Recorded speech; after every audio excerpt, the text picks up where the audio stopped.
सभी मुक्ति भक्ति के प्रेमी सज्जनों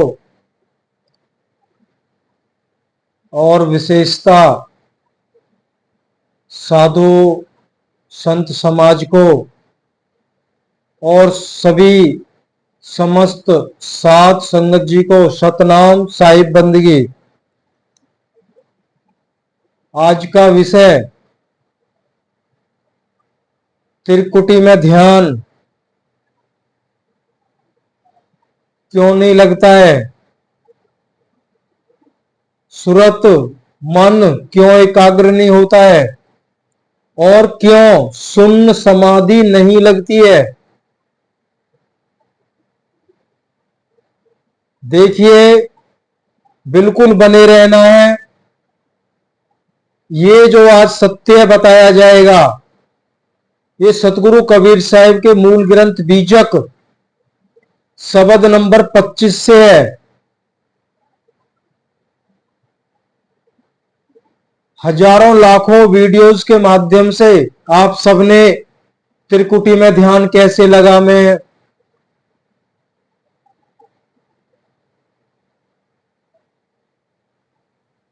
तो नाना प्रकार के प्रवचन आपने सुने, लेकिन जो आज बताया जाएगा शून्य समाधि का नहीं लगना और त्रिकुटी में ध्यान नहीं लगना, मन सुरत का एकाग्र चित्त नहीं होना।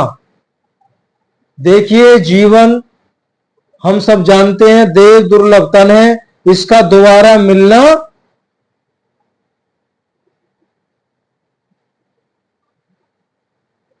इतना सहज नहीं है कि आसानी से दोबारा मिल जाएगा। और त्रिकुटी ध्यान और शून्य समाध लगने के बाद क्या होता है यह भी बहुत जरूरी है जानना। क्या प्राप्ति होगी, क्या सुनाई देगा, क्या दिखाई देगा, तो आप बने रहिए।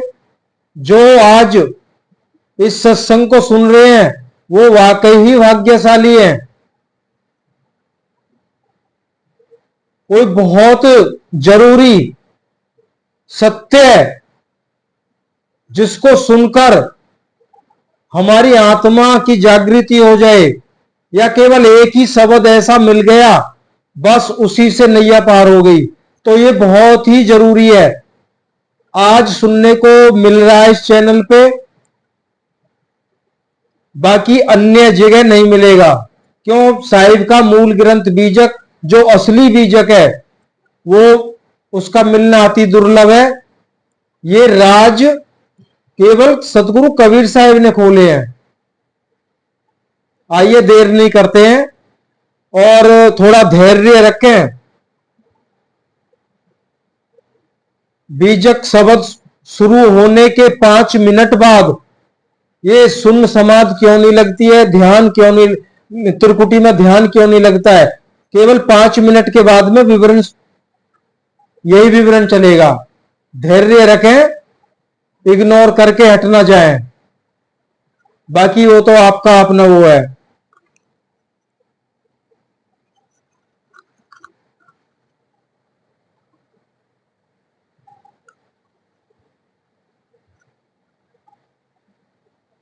साहिब ने इसमें लिखा है योगियों के ब्रह्मांडी योग का निराकरण। ये योग साधना है। शून्य समाधि जो है योग साधना है। हम शब्द मंत्र आदि का जाप करते हुए अपना शून्य समाधि लगाते हैं।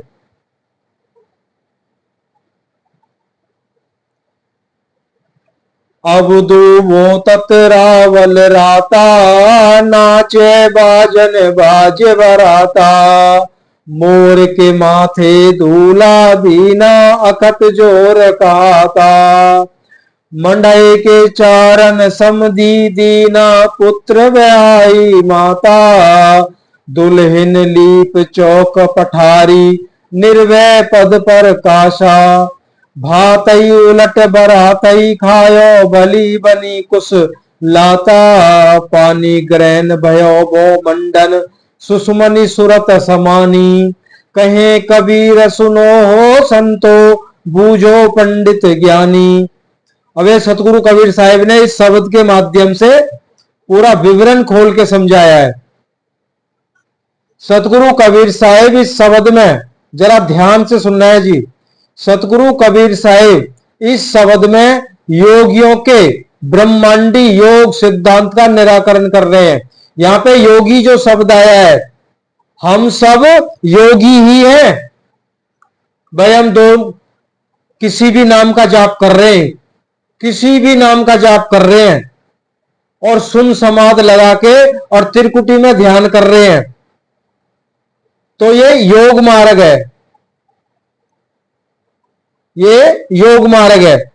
तो इसमें हम सभी आ जाते हैं। चाहे कोई 5 मिनट ही भजन ध्यान भजन सुमरन करता है, लेकिन वो भी योगी में ही आ जाएगा। तो सभी ध्यान दें तो ये सभी पे लागू है। अगर हम शून्य समाध लगा के किसी शब्द मंत्र आदि का जाप कर रहे हैं और त्रिकुटी पे ध्यान लगाने की कोशिश कर रहे हैं,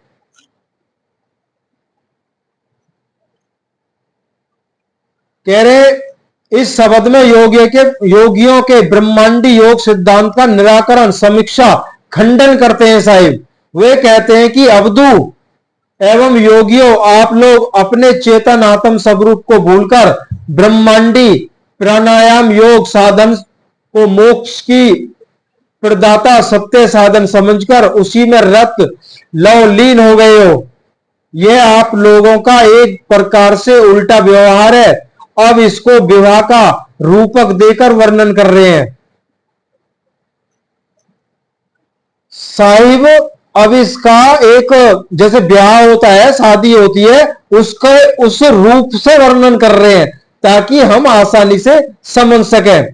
अब इतना तो खंडन कर दिया है, ऐसा जो भी कर रहे हैं उनकी मुक्ति नहीं होगी, क्यों? योग मार्ग है, ब्रह्मांडी साधना है, इससे ऊपर नहीं जा सकते। अब आगे बहुत अच्छे से खोल के समझाएंगे साहिब।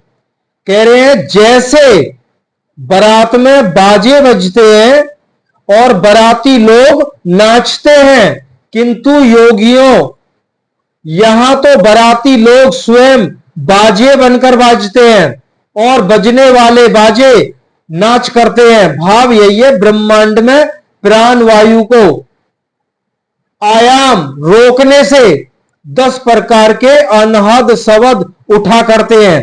अब प्राण वायु को रोकना है, श्वास को रोकना है। देख, अब आज पता लगेगा आपको, शून्य समाधि में बैठकर किसी भी भजन के द्वारा किसी भी शब्द मंत्र आदि का जाप करना कितना कठिन है। हम सोचते हैं ना, घंटा, आधा घंटा, 2 घंटा बैठ गए तो हमने तो बहुत बड़ा काम कर लिया, हमारी तो मुक्ति संभव है, हमारी तो मुक्ति हो ही जाएगी। कतई नहीं होने वाली है। इस मार्ग में बहुत घोर तपस्या करनी पड़ती है। अब आगे विवरण चलेगा। कह रहे हैं अनेक प्रकार के बाजे अनहद धुन शब्द ही सो योग अभ्यास काल में नाचते, अर्थात अपने अपने रूपों को प्रकट करते हैं और बाराती योगियों के जो शारीरिक तत्व है वो बजते हैं। अतः अनहद शब्द पांचों तत्वों की भिन्न भिन्न ध्वनि झनकार।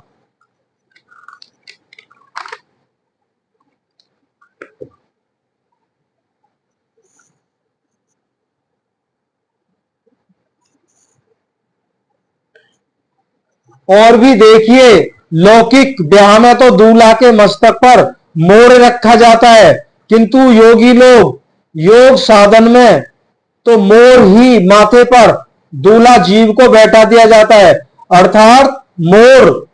अब यहां पे कह रहे हैं जो शादी ब्याह होते हैं ना, तो दूल्हा के ललाट पे जो है ना वो मोहर रख दी जाती है, पगड़ी।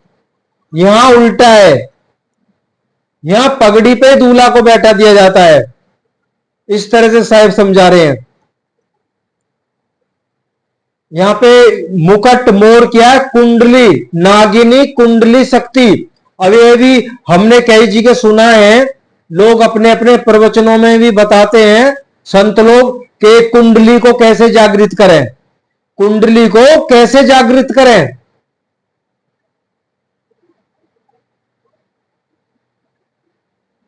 अब हमने तो सुना नहीं है, वो कैसे बताते हैं कुंडली को कैसे जागृत करें। अब सतगुरु कबीर साहब कह रहे कुंडली कैसे जागृत होगी। जो कुंडली को जागृत करने में लग रहे हैं वो भी ध्यान से सुन लें। साहेब ने नाम दिया है इस कुंडली को, नागिनी कुंडली शक्ति के मस्तक पर योग अभ्यास द्वारा दुल्हा जीव को बैठा दिया है, जीव आत्मा को बैठा दिया है, जो सूरत है उसी को बैठा दिया है कुंडली।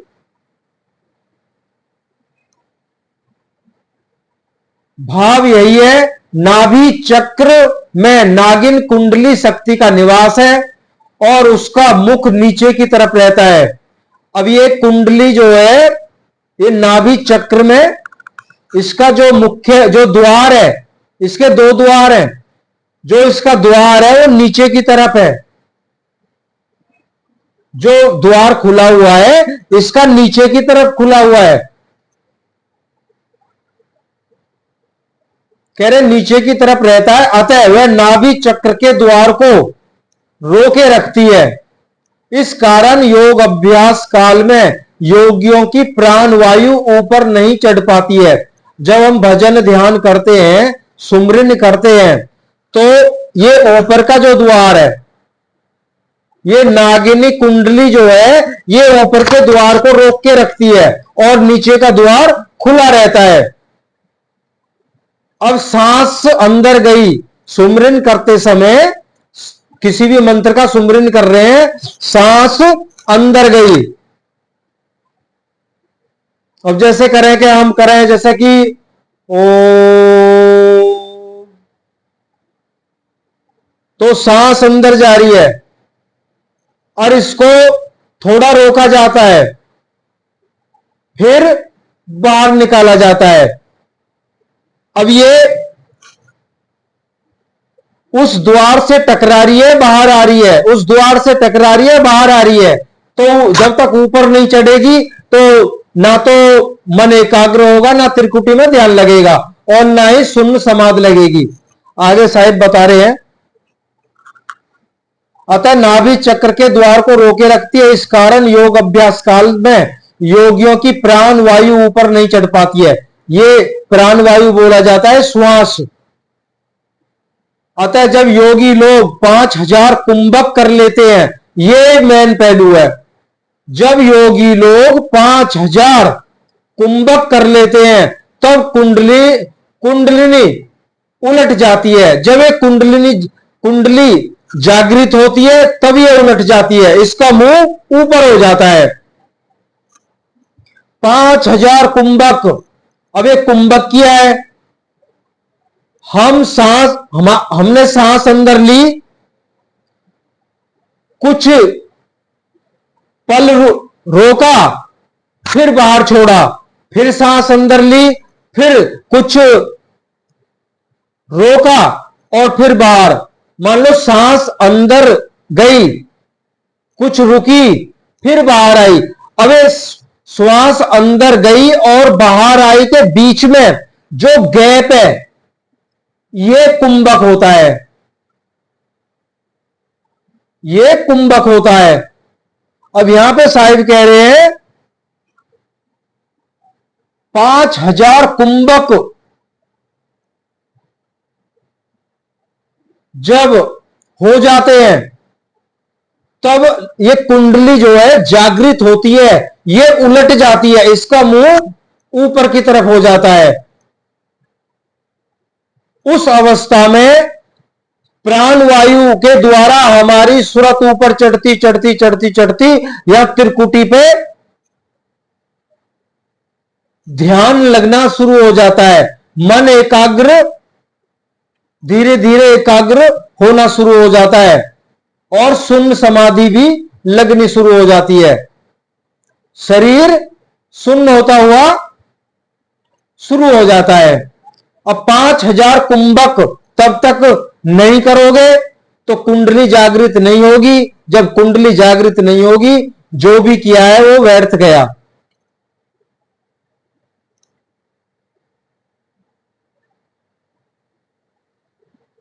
गुरु रास्ता देता है, हमारी इसमें कोई मदद नहीं होने वाली, रास्ता हमको तय करना है। बाकी तो भ्रम फैलाया हुआ है, ऐसा होगा वैसा होगा, कुछ नहीं होगा। अब आगे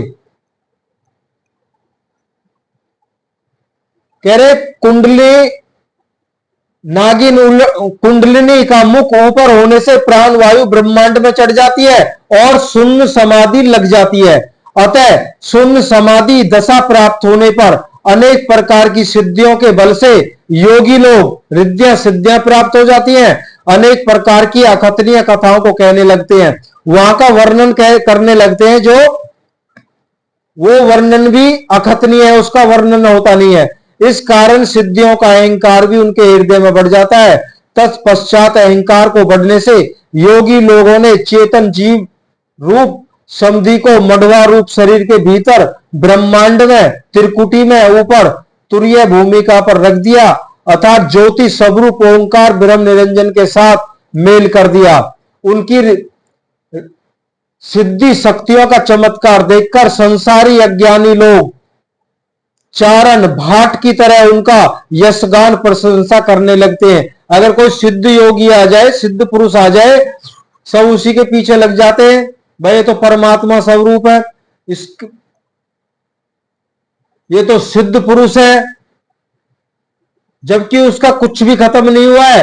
हाँ, रिद्धियां सिद्धियां प्राप्त होगी है और उल्टा अहंकार बढ़ जाता है।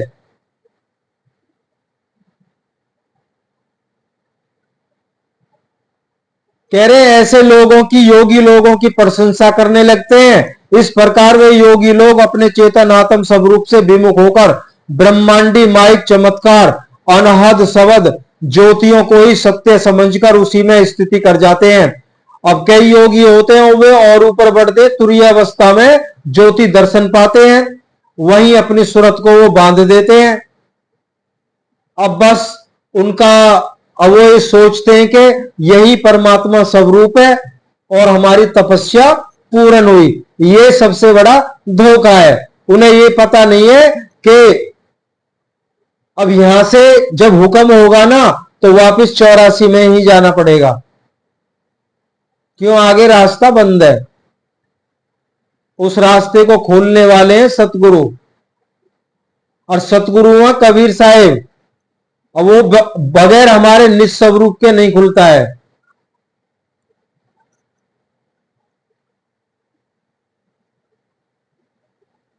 रमैनी बहुत बड़ी है, शब्द बड़ा है, थोड़ा और लेते हैं। बाकी मेन पहलू तो यही था भाई, घंटे 2 घंटे सुन समाधि लगाना, किसी भी शब्द मंत्र आदि का जाप करना, हम सोचे त्रिकुटी में ध्यान लग जाएगा, ये तो हम सब जानते हैं, इसमें तो कोई बात करने की आवश्यकता ही नहीं है। आज तक लगा ही नहीं है और आगे लगेगा भी नहीं। इतना आसान नहीं है, तभी तो इसको हठ योग कहा गया है। सहज अवस्था अलग होती है, सहज समाधि अलग होती है।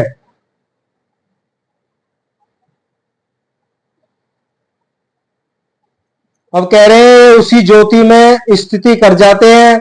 अतएव ऐसी स्थिति में उन योगी लोगों ने पुत्र रूप अज्ञान दशा में जीव को अविद्या रूप माता के साथ विवाह करा दिया। अज्ञान दशा में जीव ने स्वयं अविद्या माया के साथ संबंध कर लिया, क्योंकि अविद्या के कारण ही आत्मा जीव कहलाता है। देखिए, अविद्या माया ने जीव की उत्पत्ति की और जीव को अपने ही जाल में फंसाया। तो अविद्या माया जीव की माता भी हुई और अविद्या माया ही जीव को भोगती है। ये विषय विकार क्या है? सब माया।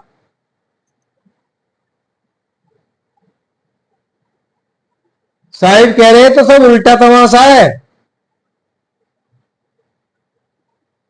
ये अज्ञानी जीव जो इसको मारने वाला है, इसको फंसाने वाला है, उसी से अपने मुक्ति वर मांग रहा है।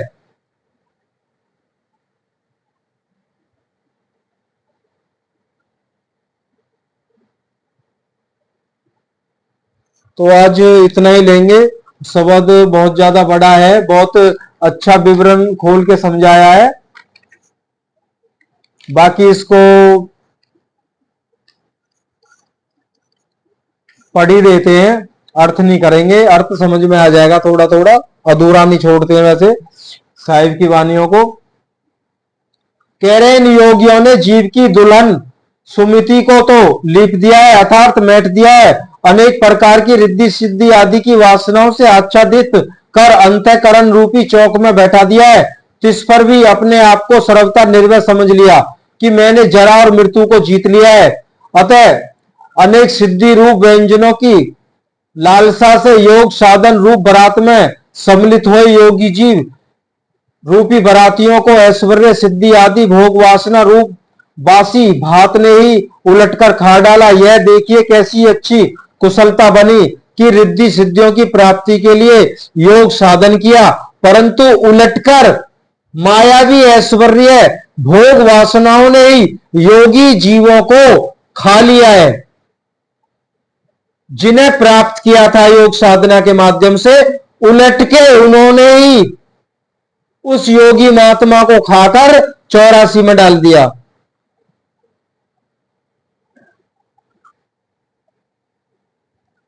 और उसको वश में कर लिया। ऐसी स्थिति में आत्मा का कल्याण कैसे हो सकता है? सतगुरु कबीर साहब कहते हैं, हे संतो आप लोग सुनिए, और एक हे अज्ञानी पंडितों आप लोग भी समझिए कि यह एक बड़ा भारी आश्चर्य है। योगी लोग सुषुम्ना चलने पर अपनी सूरत को ब्रह्मांड में चढ़ाकर वहां पर होने वाले अनाहत शब्दों में उसको लगाते हैं। इस प्रकार उनकी सुरती सुषुम्ना के ध्यान द्वारा शून्य में समा जाती है। इसका परिणाम यही होता है कि जीव का विद्या के साथ पानी ग्रहण अर्थात विवाह हो जाने पर संसार का मंडन हो जाता है, अर्थात पुनः जन्म मरण संसार का प्रारंभ हो जाता है। अर्थात उन योगियों को मंडवा रूप अनेक शरीर धरने पड़ते हैं और उनका रक्षण भी करना पड़ता है। अतएव सतगुरु कबीर साहब कहते हैं, योगी साधना करई भव सागर से नाही तरई, योगी शून्य ज्योति लिवलामे परम पुरुष को सो नहीं पावे। सत्य शब्द है मुक्ति को मूला, जाते मिटे सकल भवसूला। धर्म दास तुम संत सुजाना, परखो सत्य शब्द निर्वाणा। सत्य शब्द सतगुरु से पावे, भेदी सतगुरु जाय लखावे। बिन भेद कोई भेद न पावे, धरती से आकाश लोधावे। अब ये सतगुरु कबीर साहब का शब्द था। कह रहे बिना सतगुरु के उस गुप्त भेद को कोई नहीं पा सकता है, चाहे धरती से आकाश लो धावे। अब धरती से आकाश लो क्या है? ये पिंड क्या है? आंखों से नीचे नीचे पिंड, ये धरती है, और ये ब्रह्मांड, ये आकाश। पिंडी ब्रह्मांडी कोई भी सगुण साकार निर्गुण निराकार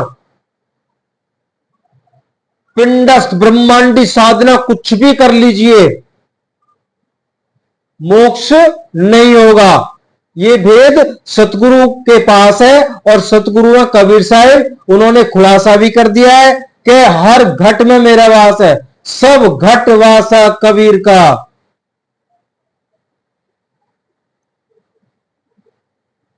तो आज इतना ही, आप सब समझ गए होंगे शून्य समाधि क्यों नहीं लगती है, त्रिकुटी में ध्यान क्यों नहीं लगता है। 5000 कुंभक करने होंगे। ऐसे एक बार अंत में देख लीजिए, हमने कोई नाम लिया, जैसे मान लो नाम आप कोई भी ले लीजिए, हमने सांस ली, प्राणायाम करते हैं, जैसे सांस अंदर गई, रोका, फिर छोड़ा, फिर अंदर गई, फिर रोका, फिर छोड़ा। जो रोका गया है, जो सांस जाने और आने के बीच में जो अंतराल है, 2 सेकंड, 4 सेकंड, 5 सेकंड का जो अंतराल है वो कुंभक है। 5000 कुंभक जब हो जाएंगे तो ये नागिनी कुंडलिनी उलट जाएगी। तब धीरे धीरे सूरत ऊपर चढ़ेगी। सतनाम साहिब बंदगी।